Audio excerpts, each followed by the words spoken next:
నమస్తే, welcome to hot popcorn debate. YS Jaganmohan Reddy London వెళ్ళొచ్చిన తర్వాత మరింత యాక్టివ్ అయ్యారు. ఇక పార్టీ నుంచి కార్యకర్తలు అలాగే నాయకులు బయటికి వెళుతున్న వేళ మరికొద్ది రోజుల్లో ఎమ్మెల్సీ ఎలక్షన్స్ కూడా రాబోతున్న టైంలో కార్యకర్తలను యాక్టివ్ చేసేందుకు ఆయన నానా రకాల తంటాలు పడుతున్నారు. ఇక అందులో భాగంగానే వరుసగా వివిధ జిల్లాల నేతలతో సమావేశమవుతున్న నేపథ్యంలో తాజాగా గుంటూరు జిల్లా కార్యకర్తలతో ఆయన సమావేశమయ్యారు. అయితే ఈ సమావేశంలో జగన్మోహన్ రెడ్డి సంచలన వ్యాఖ్యలు చేశారు. ఇప్పటి వరకు జగన్మోహన్ రెడ్డి 1.0ని చూశారని ఇక మీదట 2.0ని చూడబోతున్నారు అంటూనే చరిత్రలో ఎప్పుడు ఏ రాజకీయ నాయకుడు చేయనటి విధంగా తాను పరిపాలన చేశానని 100% హామీలను నెరవేర్చిన ఆయన పరిస్థితి ఇలా ఉంటే ఇచ్చిన హామీలను నెరవేర్చని కూటమి ప్రభుత్వం నాయకులు గ్రామాల్లోకి వెళ్ళలేకపోతున్నారు, వాళ్ళు ఫ్యూచర్లో మళ్ళీ గెలిచే పరిస్థితి లేదు అంటూ ఆయన జోష్యం చెప్పడం జరిగింది. ఇక 25 నుంచి 30 సంవత్సరాలు ఆయనే సీఎంగా ఉంటాను అని చెప్పి కూడా జగన్మోహన్ రెడ్డి గారు చెప్పుకుంటున్నారు. ఇక నుంచి కార్యకర్తలకు ఆయన పెద్దన్నగా ఉంటాను అని కూడా చెప్తున్నారు. జగన్మోహన్ రెడ్డి గారి వ్యాఖ్యలను ఎలా చూడొచ్చు? ఇప్పటికి కూడా ఆయన అదే ఊహల్లో బతుకుతున్నట్టయితే కనిపిస్తూ ఉన్నారు. గతంలో కూడా మనం చూసాం 25-30 సంవత్సరాలు తానే సీఎంగా ఉంటానని కలలుగంటాం. ఆయన ఎలాగైతే ప్రచారం చేస్తున్నారో ఆ ప్రచారాన్ని కార్యకర్తలు నమ్మే అవకాశం ఉందా? మీటింగుల తర్వాత ఏమన్నా పార్టీలో కార్యకర్తలు యాక్టివ్ అవుతారా? ఇలాంటి విషయాలన్నీ కూడా ఈరోజు డిబేట్లో చర్చిద్దాం. మనతో పాటు డిబేట్లో పార్టిసిపేట్ చేసేందుకు స్టూడియోలో ఉన్నారు సీనియర్ పొలిటికల్ అనలిస్ట్ అంకమరావు గారు, అలాగే తెలుగు యువత అధికార ప్రతినిధి బండారు వంశీ గారు. నమస్కారం సార్. నమస్కారం అండి. సో వంశీ గారు, మీరు గుంటూరు జిల్లా కాబట్టి ఈరోజు అక్కడికే జగన్మోహన్ రెడ్డి గారు రావడం జరిగింది. గుంటూరు జిల్లాలో ఆయన పార్టీ ఏ విధంగా ఓడిపోయిందో గతంలో మనం చూసాం మొన్న జరిగినటువంటి ఎలక్షన్స్లో. సో పార్టీ కార్యకర్తలు అందరూ కూడా నైరాశ్యంలో ఉన్న నేపథ్యంలో వాళ్ళు యాక్టివ్ చేసేందుకు ఈయనైతే ప్రయత్నాలు చేస్తున్నారు. సో గుంటూరులో పరిస్థితి ఎలా ఉంది? ఈసారి 2.0 అంటున్నారు, ప్రజలు ఆయన నమ్ముతారంటారా? ముఖ్యంగా కార్యకర్తలకి ఆయన ఇస్తున్నటువంటి ఈ సూచనలు, సలహాలు, అభయహస్తాలు వాళ్ళు తీసుకునే పరిస్థితి ఉందంటారా? మీరేం చెప్తారు? మీరు చెప్పిన దానిలో చిన్న కరెక్షన్. చెప్పండి. గుంటూరు జిల్లాకి జగన్మోహన్ రెడ్డి రాలా, గుంటూరు జిల్లా నేతలను ఆయన ఇంటికి ఆ బూత్ బంగ్లాకి పిలిపించుకున్నాడు. ఒక తాడేపల్లిలో జరిగిందంట. అవునండి, ఆయన ఎక్కడికి వెళ్ళడు. ఇప్పుడు మీరు చూసారు మొన్న మధ్య జనవరి 2వ తారీఖు 3వ తారీఖు సంక్రాంతి తర్వాత వచ్చేస్తున్నాను, తిరిగేస్తాను, మొత్తం తేల్చేస్తాను అన్నాడు. ఏ సంక్రాంతి చెప్పలా. ఇటు 2025 సంక్రాంతి వెళ్ళిపోయింది. ఇప్పుడు గుంటూరు జిల్లా మొన్న విజయవాడ వాళ్ళతోటి, కార్పొరేటర్లతోటి, వార్డు ఇన్ఛార్జీలతోటి మొన్న మీటింగ్ పెట్టుకుని 1.0 కాదు ఇక నుండి 2.0 అన్నాడు. ఏం లేదు, 1.0 అంటే 16 నెలలు జైల్లో ఉన్నాడు, 2.0 అంటే 32 నెలలు ఉంటాడు అని ఫిక్స్ అయిపోయారు కార్యకర్తలందరూ కూడా. ఈరోజు గుంటూరు జిల్లా నేతలందరినీ పిలిపించానని అన్నాడు. ఎవరున్నారండి గుంటూరు జిల్లాలో లీడర్లు? ఇంకా ఎవ్వరు లేరు. పొన్నూరు దిక్కులేదు. ఆ తర్వాత ఉమ్మడి గుంటూరు జిల్లా పిలిపించాడో, ఓన్లీ గుంటూరు జిల్లాలో 7 నియోజకవర్గాలు పిలిపించాడో తెలియదు, కానీ నేనైతే ఫాలో అవ్వలేదు. ఒకవేళ గుంటూరు జిల్లా ముఖ చిత్రం తీసుకుంటే పొన్నూరు అంబటి మురళి గారు మన పోటీ చేశాడు, అడ్రస్ లేడు, ఏ కార్యక్రమానికి రావట్ల. వాళ్ళు జగన్మోహన్ రెడ్డి పిలిస్తే వెళ్ళాడో లేదో తెలియదు. గుంటూరు వెస్ట్ విడదల రజని, మళ్ళీ ఆవిడ్ని చిలకలూరుపేట ట్రాన్స్ఫర్ చేసాడు, అయిపోయింది కాబట్టి గుంటూరు జిల్లా కిందకి రాదు. గుంటూరు ఈస్ట్ ముస్తఫా గారు అమ్మాయి, ముస్తఫాకే దిక్కులేదు, ఇప్పుడు ముస్తఫా గారు అమ్మాయి. ఆ తర్వాత తెనాలి అన్నాబోతున్న శివకుమార్, ఆయన దూరంగా ఉంటా ఉన్నాడు. మంగళగిరి, ఇక్కడ ఒకళ్ళు కాదు 5-6 కంటెస్టెంట్లు ఉంటారు. ఎవరు కంటెస్టెంటో ఆఖరి నిమిషంలో తెలుస్తుంది మంగళగిరి పరిస్థితి అది. ఆ తర్వాత తాడికొండలో ఉండవల్లి శ్రీదేవి అక్క మన పార్టీలోకి వచ్చిన తర్వాత సుచరిత గారిని ట్రాన్స్ఫర్ చేశారు, మాజీ హోంశాఖ మంత్రిని. ఆవిడ కూడా జనసేనలోకి వెళ్తున్నారని చెప్పి వార్తలు వచ్చాయి. ఇక ప్రతిపాడు, ఆ కంటెస్టెంట్ పేరు కూడా ఎవరికి గుర్తులేదు. సో ఉమ్మడి గుంటూరు జిల్లాలో 7 నియోజకవర్గాల్లో గుంటూరు జిల్లా 7 నియోజకవర్గాల్లో ఎవడు కూడా యాక్టివ్గా లేరు. ఇక కార్యకర్తలను యాక్టివ్ చేస్తాను అంటే అధికారంలో ఉన్న 5 సంవత్సరాల కార్యకర్తలను గాలికి వదిలేసి వాళ్ళు కరోనా టైంలో మీరు చచ్చిపోతున్నానన్నా కానీ బెడ్ అరేంజ్ చేయలేకపోయాడు జగన్మోహన్ రెడ్డి, పట్టించుకోలేదు వాళ్ళ కార్యకర్తలని.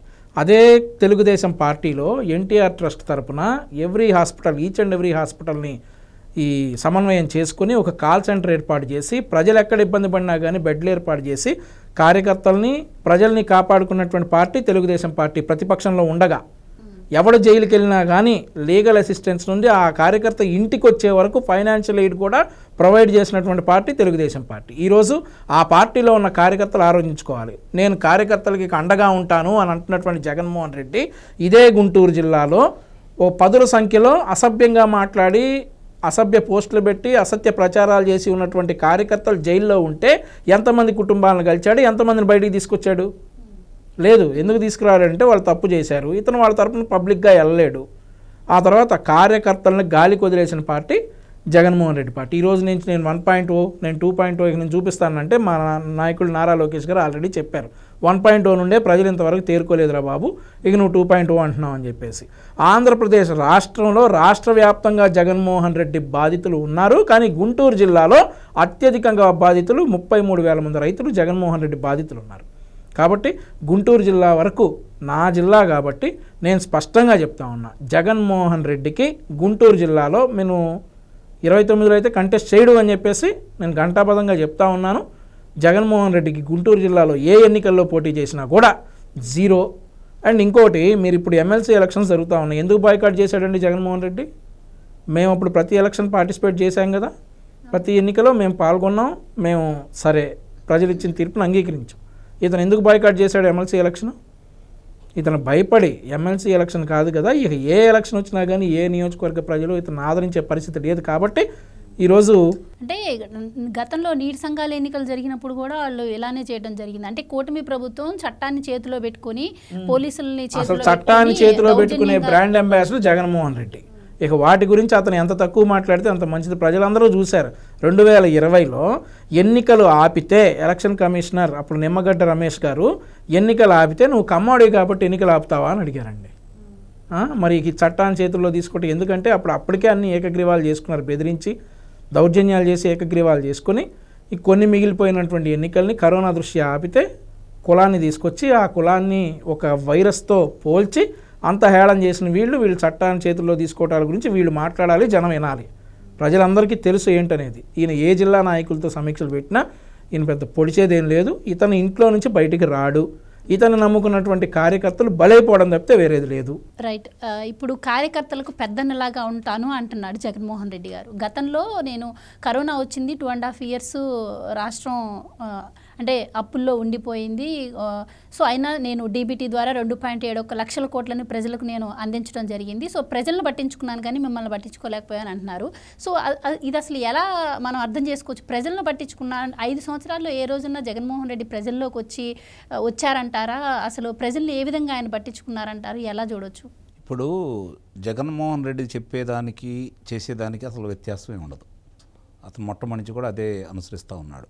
అతను నమ్మకం ఏందంటే 43,500 కోట్ల రూపాయలు అక్రమ సంపాదన నా దగ్గర ఉంది అని చెప్పని సిబిఐ అధికారులు, ఈడీ వాళ్ళు గుర్తించేసి నన్ను 16 నెలలు కారాగారవాసంలో పెట్టి తర్వాత నన్ను విడుదల చేశారు. నేను ఎన్నికల్లో పాల్గొంటే తొలి ఎన్నికల్లో 67 స్థానాలు ఇచ్చారు. ఆ తర్వాత నాకు 151 శాసనసభ స్థానాలు ఇచ్చి అధికారంలో కట్టబెట్టారు. కాబట్టి అవినీతి గురించి ప్రజలు పట్టించుకోవట్లేదు అనే ఒక అభిప్రాయంతో అతను చాలా స్పష్టంగా ఉన్నాడు. ఇది గమనించుకోవాల్సిన అంశం.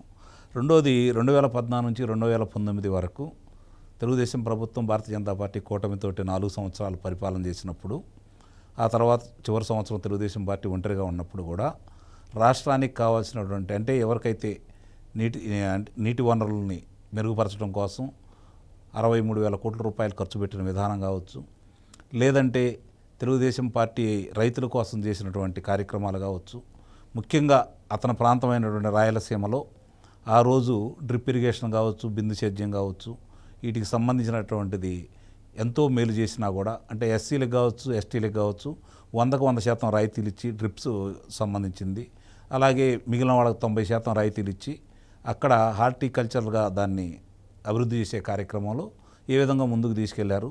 ఇన్ని చేసి 5,13,000 మందికి స్వయాన మీరు నేను చెప్పలా, తెలుగుదేశం ప్రభుత్వం కూడా చెప్పుకోలేదు. ఆనాటి పరిశ్రమల శాఖ మంత్రి గౌతమ్ రెడ్డి గారు నిండు సభ సాక్షిగా, ఆంధ్ర రాష్ట్రానికి దేవాలయమైనటువంటి శాసనసభ సాక్షిగా ఆయనే చెప్పాడు. మరి ఇంత చేసి పరిశ్రమలు వచ్చి 72% పోలవరాన్ని పూర్తి చేసి అమరావతిని పరుగులెత్తిచ్చేసి పరిశ్రమలు తీసుకొచ్చేసి ఇన్ని మేలు చేసిన చంద్రబాబు నాయుడు గారిని గెలిపించలేదు కదా, నేను చెప్పిన అబద్ధాల ప్రచారం నమ్మారు కదా, ఆ రోజు కూడా నాకు అధికారం కోసం ముఖ్యమంత్రిని చేయని తిరిగానే తప్ప మీకేదో చేస్తానని నేను చెప్పలేదు కదా, కాబట్టి నన్ను నమ్మారు, రేపు పొద్దున కూడా నన్ను ఎందుకు నమ్మరు అనే అభిప్రాయంతో అతను ముందుకెళ్తా ఉన్నాడు. రెండోది, ఇప్పుడు ఏంటంటే ఈరోజు అతను ఇందాక వంశీ చెప్పాడు కదా, మొట్టమొదట దానికి ఎన్ని నెలలు కారాగారంలో ఉన్నాడు. రెండోసారి చెప్పింది 32. చాలా తప్పు అది. ఇప్పుడు 1+1 2 అవుతాయి. కానీ ఇక్కడ ఆ రోజు 16 నెలలు జైల్లో ఉన్నాడు.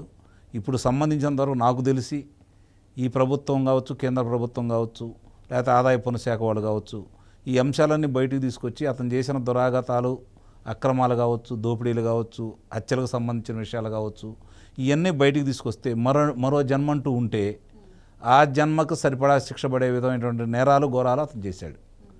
కాబట్టి ఇతడు అంత తొందరగా 32 నెలలకే బయటకు వస్తాడని అయితే నేనైతే భావించట్లేదు.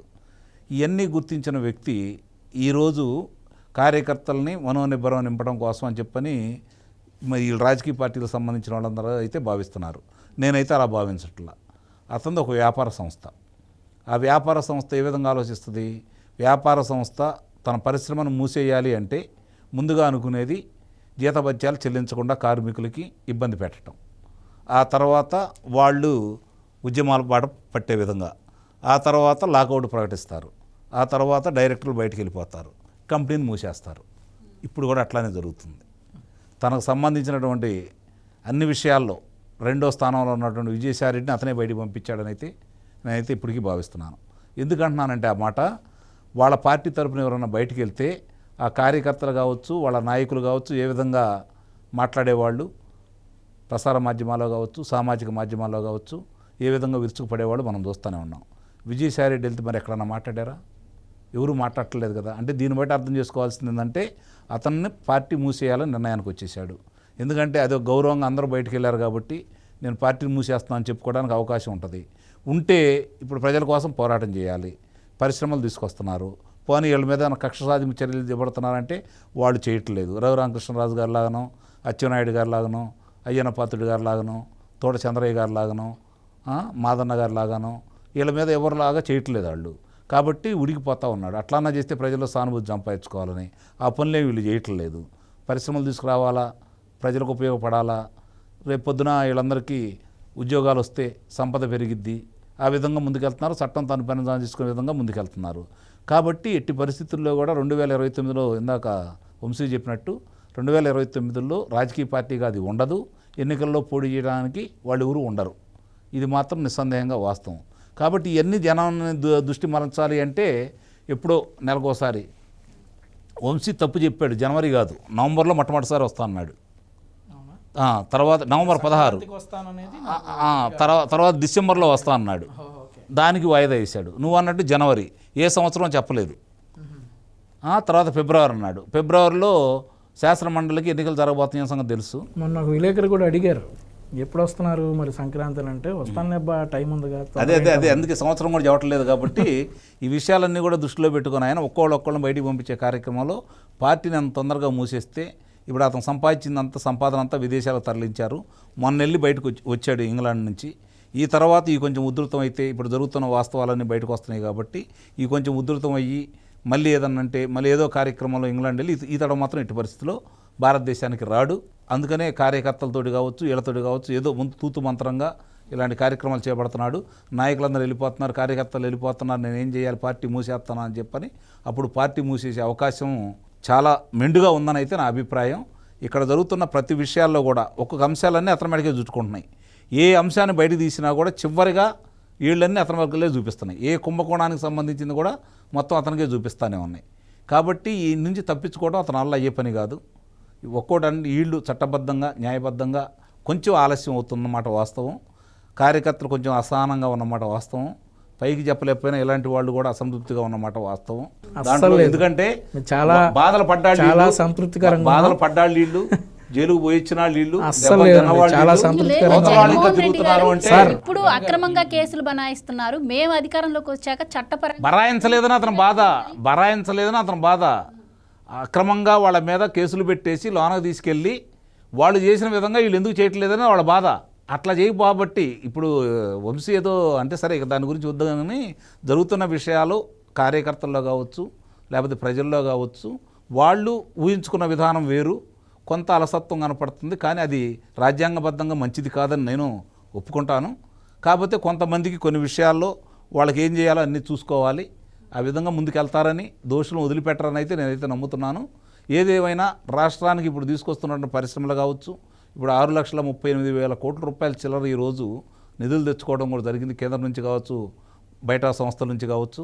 మరి దానికి సంబంధించిన పనులన్నీ ఒక్కొక్కటి ముందుకెళ్తానే ఉన్నాయి కాబట్టి 4,10,000 మందికి ఉద్యోగ కల్పన కూడా జరుగుతుంది. కాబట్టి ఇవన్నీ సర్దుకుపోతా ఉంటే ఇవన్నీ కనుక తీసుకొస్తే వీళ్ళు 7 నెలల్లోనే తీసుకొచ్చారు, వీళ్ళు అనుకున్నట్టు 20 లక్షల ఉద్యోగాలు తీసుకొస్తే నా పరిస్థితి ఏందని ముందుగానే ఊహించుకున్నాడు. అతని జేబులో వస్తే ₹1 ఖర్చు పెట్టడం అతనికి తెలియదు. కాబట్టి పార్టీ నడపడం అంటే అంత సులువైన మార్గం అయితే కాదు. కాబట్టి పార్టీని మూసేయాలనే నిర్ణయానికి వచ్చి ఇలాంటి కార్యక్రమాలు చేస్తున్నాడని అయితే నేను భావిస్తున్నాను. ఇక్కడ ప్రతిసారి జగన్మోహన్ రెడ్డి గారు మైక్ ముందుకు వస్తే ప్రతిసారి కూడా సంక్షేమ పథకాల గురించే మాట్లాడుతూ ఉంటారు. సో దానికోసం ఆయన ఢిల్లీ దాకా వెళ్ళి దీక్ష చేయడం కూడా మనం చూసాము. అంటే కార్యకర్తల మీద అక్రమ కేసులు బనాయిస్తున్నారు అని చెప్పి. సో ఇప్పటికి కూడా ఆయన అదే మాట అంటున్నారు. మార్చిలో స్థానిక సంస్థల ఎన్నికలు రాబోతున్నాయి, మరిన్ని కేసులు మన మీద పెడతారు, ఇంకొంచెం ధైర్యంగా ఉండండి, వీటన్నింటినీ ఎదుర్కోవాలి అని చెప్పి ఆయన ఆరోపిస్తున్నట్టు నిజంగానే అక్రమ కేసులు వాళ్ళ మీద బనాయించడం జరుగుతుందా? అలాగే సంక్షేమ పథకాలు అమలు అవ్వట్లేదు అంటారా? మీరేం చెప్తారు? వర్రా రవీంద్రారెడ్డి మీద మేము పెట్టింది అక్రమ కేసా అండి? ఆ తర్వాత బోరుగడ్డ అనిల్ అనే వ్యక్తి మీద మోపబడినటువంటి కేసులు అక్రమ కేసులు, అది పార్టీకి సంబంధం లేదు. బోరుగడ్డ అనిల్ పై పెట్టిన కేసుల్లో పార్టీకి సంబంధం లేదు. అతను ఒక వ్యక్తిని 50 లక్షల రూపాయలకి డిమాండ్ చేస్తే అతను కంప్లైంట్ ఇస్తే ఆ కేసులో అరెస్ట్ అయి ఉన్నాడు. ఇవన్నీ అక్రమ కేసుల.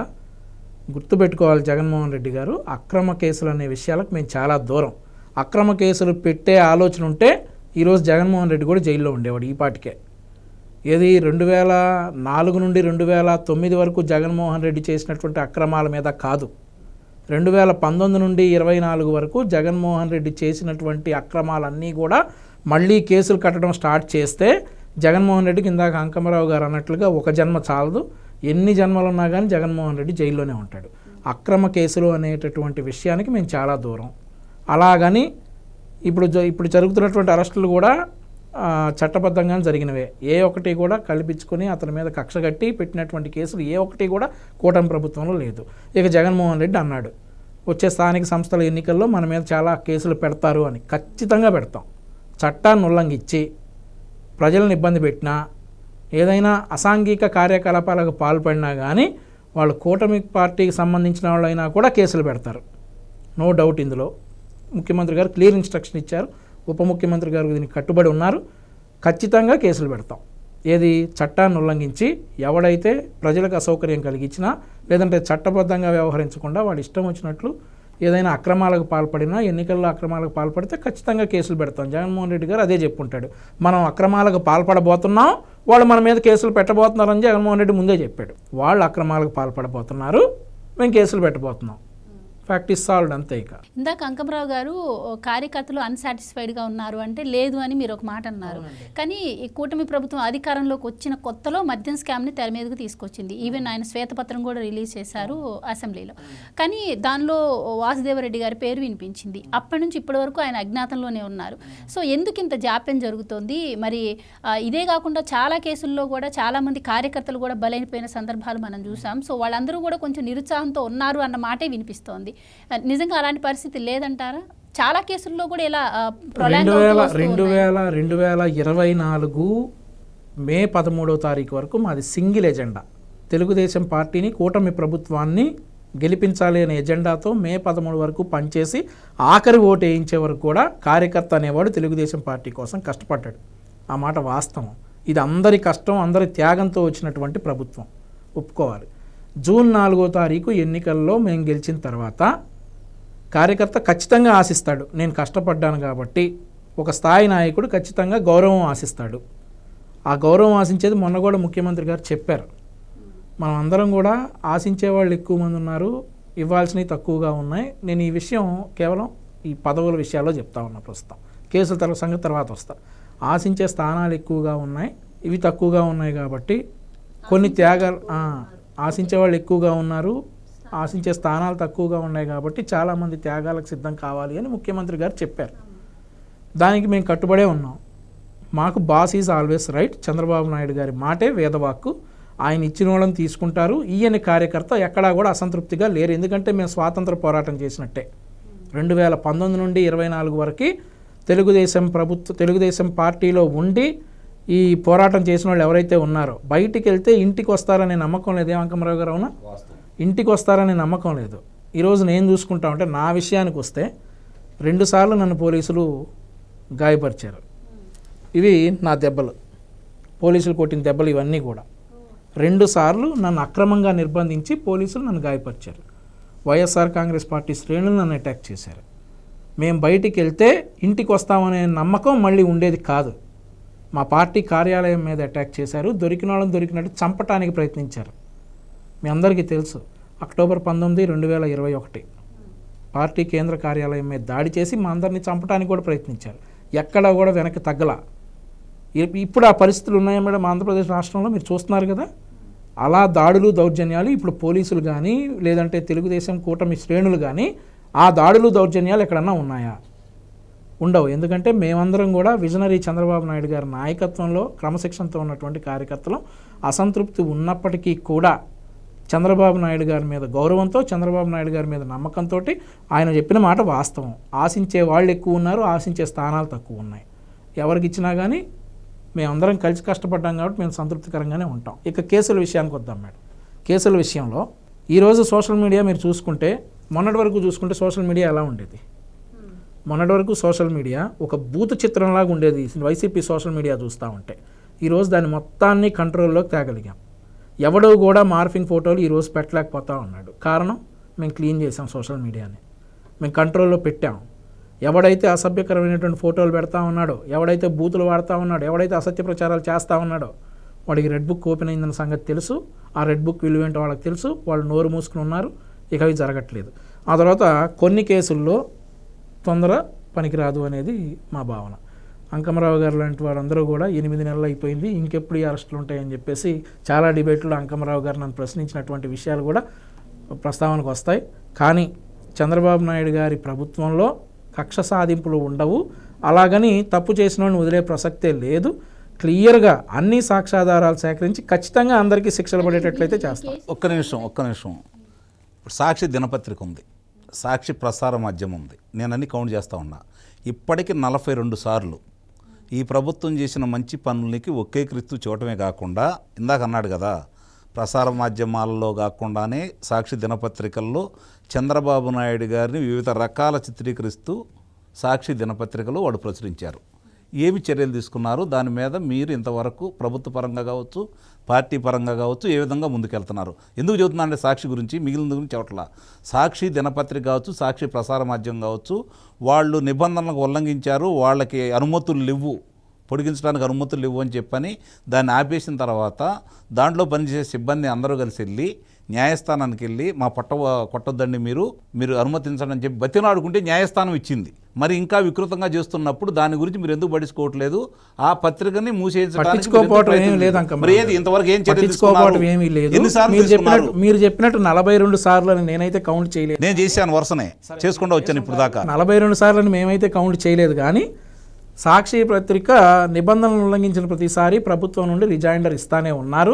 వారు దాన్ని బేఖాతరు చేస్తూనే ఉన్నారు. ఇప్పుడు మీరు సాక్షి పత్రికలో లోకేష్ గారి గురించి, లోకేష్ గారి చిరుదిండ్లు, చిన్నబాబు చిరుదిండ్లు అనేసి ఆయన దాని మీద న్యాయ పోరాటం చేస్తూ ఉన్నారు. త్వరలో దాని మీద తీర్పు వస్తుంది. సాక్షి పేపర్ అనే దాని మీద ఖచ్చితంగా చర్యలు ఉంటాయి. ఈరోజు ఇప్పటికిప్పుడు సాక్షి పేపర్ మీద చర్యలు తీసుకుంటే జగన్మోహన్ రెడ్డి వచ్చేసి ప్రజల గొంతు నొక్కుతున్నారు, ప్రజలకు వాస్తవాలు తెలియజేస్తూ ఉన్నారని చెప్పి సాక్షి పేపర్ గొంతు నొక్కుతూ ఉన్నారు. ఒక విషయం జగన్మోహన్ రెడ్డి తెలుసుకోవాల్సింది ఏంటంటే, సాక్షి పేపర్ ఎంత గట్టిగా మాట్లాడితే ప్రజలకు అంత గట్టిగా వైసీపీ వక్రబుద్ధి తెలుస్తుందని చెప్పేసి అయితే ఈరోజు స్పష్టంగా చెప్పొచ్చు. ఎందుకంటే నేను ఇందా చెప్పినట్లు అందులో డే టు టైం తప్ప ఏది కరెక్ట్ ఉండదు సాక్షిలో. ఇప్పటికీ ఈ మద్యం స్కామ్లో ఇటు డైరెక్ట్గా మిథున్ రెడ్డి గారి పేరు వినిపిస్తోంది, జగన్మోహన్ రెడ్డి గారి పేరు వినిపిస్తున్నా కూడా ఈ రోజు కూడా ఆయన ఆంధ్రప్రదేశ్లో యథేచ్ఛగా మద్యం స్కామ్ జరుగుతోంది, ఇసుక స్కామ్ జరుగుతుంది, పేకార్డ్ క్లబ్బులు నడుస్తున్నాయి అని చెప్పి ప్రచారం చేస్తున్నారు. అంటే మరి ఇది ప్రజల్లోకి వెళ్ళే అవకాశం లేదంటారా మీరు? జగన్మోహన్ రెడ్డి చెప్పే ఏ మాటకి విశ్వసనీయత లేదండి. స్వయాన ఆయన చెల్లెలే వచ్చి చెప్పింది విలువలు విశ్వసనీయత గురించి, ఇక నువ్వు మాట్లాడాలి జనం వినాలి అనేసి. ఆయన ఏది చెప్తే అది అబద్ధం అని చెప్పేసి ప్రజలకు తెలుసు. కాబట్టి ఆయన ప్రజల్లోకి తీసుకెళ్లేటటువంటి విధానాలు కేవలం సాక్షి పేపర్, సాక్షి ఛానల్ మాత్రమే. దాన్ని విశ్వసించే ప్రయత్నం ప్రజలు చేయట్లేదు విషయం లేదు. కాబట్టి ఆయన ఎంత అనుకున్నా కానీ అతని హయాంలో జరిగిన పనులన్నీ మా హయాంలో చెప్పారు జరుగుతున్నాయని చెప్తే చేసేదేం లేదు. లిక్కర్ స్కామ్లో ఆల్రెడీ సిట్ వేశారు, దాని పని దాన్ని చేసుకుపోతాం, చట్టం తన పని తాను చేసుకుపోతే వాళ్ళు ఖచ్చితంగా శిక్ష అనిపిస్తారు. Right sir. ఎలక్షన్స్కి ముందు జగన్మోహన్ రెడ్డి గారు కొంతమంది ఎమ్మెల్యేల స్థానాలు మార్పు చేశారు, కొంతమంది కొత్త వాళ్ళని తీసుకున్నారు. అయినా కూడా పార్టీ ఘోరంగా ఓటమి పాలైంది. మొన్న రీసెంట్గా కూడా మనం చూసాం, అధికార ప్రతినిధులుగా కూడా కొంతమందిని నియమించినటువంటి పరిస్థితి. సో ఇప్పుడు వచ్చేసి మళ్ళీ పార్టీ నుంచి కూడా చాలామంది, అంటే ఒకరిద్దరు కాంగ్రెస్ నుంచి జాయిన్ అయినా కూడా ఇక్కడ ముఖ్యంగా రోజా గారిని కూడా పార్టీ నుంచి తప్పించేందుకు ప్రయత్నాలు జరుగుతున్నాయని కావచ్చు. ఇలా గాలి జగదీష్ పార్టీలో జాయిన్ అవుతున్నాడు అని చెప్పి వార్తలు వస్తున్నాయి. అండ్ ముఖ్యంగా ఇందాక సార్ అన్నట్టు చాలామంది సీనియర్స్ కూడా పార్టీ నుంచి వెళ్ళిపోవాలి అనుకుంటున్నారు. సో ఇప్పుడు ఇలాంటి టైంలో వాళ్ళని కాపాడుకునే ప్రయత్నం చేయకుండా ఇలా కార్యకర్తలను ప్రసన్నం చేసుకునే మీటింగ్స్ ఎంతవరకు వర్కౌట్ అవుతాయి అనుకుంటారు? నేను ఇందాకనే చెప్పాను కదా, వాళ్ళు ఒక ఎజెండాతోటి ముందుకెళ్తానే ఉన్నారు. కాబట్టి పార్టీని కాపాడుకోవాలన్న ఆలోచన లేదు కదా వాళ్ళకి, పార్టీని మూసేయాలన్న ఆలోచన ఉంది కాబట్టి ఇలాంటి కార్యక్రమాలన్నీ చేస్తూ ఉన్నారు. ఇప్పుడు వాళ్ళ గొంతుగ్గా నిన్నటిదాకా వినిపించింది రోజా. అంతకంటే ఘోరాతి ఘోరంగా మాట్లాడిన మహిళ ఉంటుందని అయితే నేను ఆంధ్ర రాష్ట్రంలో భావించట్లా. చాలామందిని, ఒకళ్ళేంటి, చంద్రబాబు నాయుడు గారిని కావచ్చు, లోకేష్ బాబు గారిని కావచ్చు, పవన్ కళ్యాణ్ గారిని కావచ్చు, మిగిలిన చాలామంది నాయకుల గురించి ఇష్టారీతిగా మాట్లాడుకుంటూ వచ్చేసింది. మరి ఈరోజు అలాంటి వ్యక్తులే అతను ప్రోత్సహిస్తూ వచ్చాడు. మీరు చూసుకుంటా ఉంటే మొట్టమొదటి నుంచి కూడా దాడులు చేసిన వాళ్ళని, దోపిడీలు చేయడానికి అలవాటు పడ్డ వాళ్ళని, హత్యలు చేసిన వాళ్ళనే ముందుగా పెట్టుకున్నాడు. శాసనసభ్యులను చేశాడు, మంత్రులను చేశాడు, లోక్సభ సభ్యులను చేశాడు. అలా చేసుకుంటూ వస్తూ ఉన్నాడు. ఇలాంటి ఆమెకి మంత్రి పదవి కూడా ఇచ్చాడు. కొత్తగా ఏం కాదు, ఇచ్చిన మంత్రులందరూ ఒకసారి చూసుకోండి ఎలాంటి వ్యక్తులను ఇచ్చేశారో. మరి అలాంటి వ్యక్తి ఈరోజు రోజా గారిని బయట పంపిస్తారు మీరు ఎలా అనుకుంటారు? నేను అందుకే చెప్తున్నా, ఎట్టి పరిస్థితుల్లో కూడా ఆమెను బయటకు పంపించే కార్యక్రమం గురించి కాదు. 2 సార్లు గెలిచింది అధికారంలో, తెలుగుదేశం పార్టీ వచ్చినా కూడా 2014లో గెలిచింది, 2024లో ఓడిపోయింది. ఎందుకు ఓడిపోయింది? జగన్మోహన్ రెడ్డి అనే వ్యక్తిని చూసి ఆంధ్ర రాష్ట్ర ప్రజలందరూ భయపడ్డారు. మీరు గమనించుకోవాల్సిన విషయం ఏంటంటే, కూటమి ప్రభుత్వం గెలిచింది వాస్తవం, కానీ జనానికి జగన్కి మధ్య జరిగిన యుద్ధంలో జనం గెలిచారు. ఆ విషయం మర్చిపోవద్దు. కాబట్టి ఇప్పుడు అతను ఏమనుకుంటున్నాడు, ఈ కుటుంబం అంటే నేను బలమైన వ్యక్తి. చిత్తూరు జిల్లాలో ఒకప్పుడు చంద్రబాబు నాయుడు గారు, ముద్దుకృష్ణనాయుడు గారు, ఆ ముద్దుకృష్ణనాయుడు గారికి సంబంధించినటువంటి చిన్న కుమారుడు ఇతను. కాబట్టి ఆ కుటుంబం నుంచి ఒక వ్యక్తి మన పార్టీలోకి వస్తే మన పార్టీ ఏదో బలం పుంజుకుంది అని చెప్పిన కార్యకర్తల నమ్మకం కలిగించడం కోసం ఇలాంటి ప్రయత్నాలు చేస్తున్నాడు. సహజంగానే అన్నకి ఇచ్చారు కాబట్టి వాళ్ళిద్దరికి ఉన్న వైరాన్ని బట్టి ఎన్నికల్లో పోటీ చేసే కార్యక్రమంలో కూడా పోటీ పడ్డాడు అతను. ఇప్పుడు జగదీష్ పోటీ పడ్డాడు, భానుప్రకాష్ గారికి ఇవ్వడం కూడా జరిగింది. మరి ఇచ్చినప్పుడు ఈరోజు అతను సహజంగానే వాళ్ళలో ఉన్నటువంటి వైరాన్ని దృష్టిలో పెట్టుకొని అతను దాన్ని సొమ్ము చేసుకోవాలని చెప్పి ఈరోజు జగన్మోహన్ రెడ్డి ప్రయత్నిస్తూ ఉన్నాడు. అంతే తప్ప ఇక్కడ రోజా మీద ద్వేషంతోటో రోజాని బయటకు పంపించే కార్యక్రమం ఎట్టి పరిస్థితుల్లో జగన్మోహన్ రెడ్డి చేయడు. అలాంటి వ్యక్తులే అతనికి కావాలి. ఈరోజు ఇంకొక ఆయన వస్తున్నాడు, అపరమేధావి అంటున్నారు. మరి ఎప్పుడు వస్తారో ఎప్పుడు వెళ్తారో తెలియదు నాకైతే. ఇప్పుడు ఆయన కూడా ఇవాళ రేపు ఎల్లుండి వచ్చే కార్యక్రమం చేస్తున్నారని చెప్పని భావిస్తున్నారు. కాబట్టి ఉండవల్లి అరుణ్ కుమార్ గారు. కాబట్టి ఇలాంటివన్నీ జరుగుతూ ఉంటాయి. అవన్నీ పట్టించుకోవాల్సిన అవసరం లేదు. అతనికి రోజాకి అవినాభావ సంబంధం అయితే ఉంది. ఎందుకంటే అతని మాట ఆమె పలుకుతూ ఉంటుంది కాబట్టి, విరుచుకు పడుతూ ఉంటుంది కాబట్టి, ఓ రకంగా జగన్మోహన్ రెడ్డి పరిపాలనతో పాటు జగన్మోహన్ రెడ్డి మీద అసహ్యం రావడానికి ఒక ప్రధాన భూమికి కూడా రోజా పోషించింది. అందుట్లో మహిళలు ఇలా ఉండకూడదనే అభిప్రాయం మహిళామ తల్లులు రావడానికి ఆమె కూడా ఒక కారణం. కాబట్టి ఆమెని దూరం చేసుకుంటే ఒకవేళ మిగిలిన వాళ్ళు ఏదన్నా పార్టీలోంచి కొంతమంది బయటకు వెళ్తే జనసేన, భారతీయ జనతా పార్టీలోనో, ఒకళ్ళిద్దరు తెలుగుదేశం పార్టీలోనే చేరారు. రోజా బయటికి వెళ్తే ఏ పార్టీకి వెళ్తే చెప్పండి, ఏ పార్టీ ఆహ్వానిస్తారో చెప్పండి మీరు. కేఏ పాల్ ఉన్నాడు కదండి, కేఏ పాల్ కూడా రానీడు. ఏమన్నాడు మొన్న? అంటే కేఏ పాల్ కూడా ప్రభుత్వం ఓడిపోయిన తర్వాత కొన్నాళ్ళు ఆవిడ మాయమయ్యారు. ఆ టైంలో పార్టీలన్నింటిలో ట్రై చేశారు, ఎక్కడ జాయిన్ చేసుకోక మళ్ళీ వచ్చి వైసీపీలో తమిళనాడు వెళ్ళి అక్కడ పార్టీలో చేరాలని ప్రయత్నం చేసింది. ఇక మనకు లేదు ఆంధ్ర రాష్ట్రంలో భవిష్యత్తు, తమిళనాడు వెళ్దాం, భర్త యొక్క తమిళనాడే కాబట్టి అక్కడికి వెళ్ళి చేయాలనుకుంది. వాళ్ళు కూడా కుదరలేదన్నారు, ఇక్కడికి వచ్చేసారు. వచ్చేసిన తర్వాత ఒక్కొక్క కుంభకోణాలని బయటకు వస్తున్నాయి. ఆడదాం ఆంధ్ర దాంట్లో సంబంధించిన కుంభకోణాలని బయటకు వస్తున్నాయి. రిషికొండ విషయం బయటకు వస్తుంది. కాబట్టి ఈ విషయాలన్నీ ఎమ్మడబడతా ఉంటే తప్పనిసరి పరిస్థితుల్లో ఇప్పుడు పోటీగా ఇంకో వాళ్ళని తీసుకొచ్చారు. ఆమె పోటీగా ఇంకో మహానటిని తీసుకొచ్చారు, శ్యామల అని చెప్పని ఆమెను కూడా తీసుకొచ్చేసారు. మరి ఆమె కూడా ఈ మధ్య తెగ మాట్లాడుతూ ఉంది. ఈ మధ్య విస్తృతంగా అంటే ఏ పార్టీలో ఎవరైనా చేయొచ్చు, మాట్లాడవచ్చు. కానీ ఏమీ జరగనట్టు 5 సంవత్సరాల్లో మహిళలు ఎంత భద్రతగా నిద్రపోయారు, ఎంత ప్రశాంతంగా నిద్రపోయారు, ఎంత భద్రత కల్పించారు. ఏదన్నా జరిగితే వచ్చి వాళ్ళని లోనేసి ఏ విధంగా చేసేవాళ్ళు, ఆడపిల్లల్ని ఇబ్బంది పెట్టేవాళ్ళని చెప్పి నిన్నే మాట్లాడుతూ ఉంది. చూశాను నేను. అంటే ఆమె అదొకటే కనపడతా ఉంది. సరే ఇక వాళ్ళ గురించి మనం, వాళ్ళ పార్టీ వాళ్ళ ఇష్టం, వాళ్ళు ఏమైనా మాట్లాడుకుంటారు. రోజాకు సంబంధించింది కావచ్చు, విజయసాయిరెడ్డికి సంబంధించింది కావచ్చు, వెళ్ళిపోయే నాయకులకు సంబంధించింది కావచ్చు. నేను పార్టీని మూసేయాలనే ఆలోచన వచ్చిన తర్వాత ఇలా చేస్తున్నారని అయితే నేనైతే బలంగా నమ్ముతున్నాను. అదేవిధంగా కొనసాగిద్ది. మళ్ళీ మనం ఏదన్నా అవకాశం ఉంటే 2029 ఎన్నికల నాటికి ఈ పార్టీ ఉంటే అప్పుడు మాట్లాడుకుందాం దాని గురించి. Right sir, thank you so much అండి. Thank you so much sir. ఇది వాళ్ళ డిబేట్. మరో డిబేట్తో మళ్ళీ కలుద్దాం. Keep watching.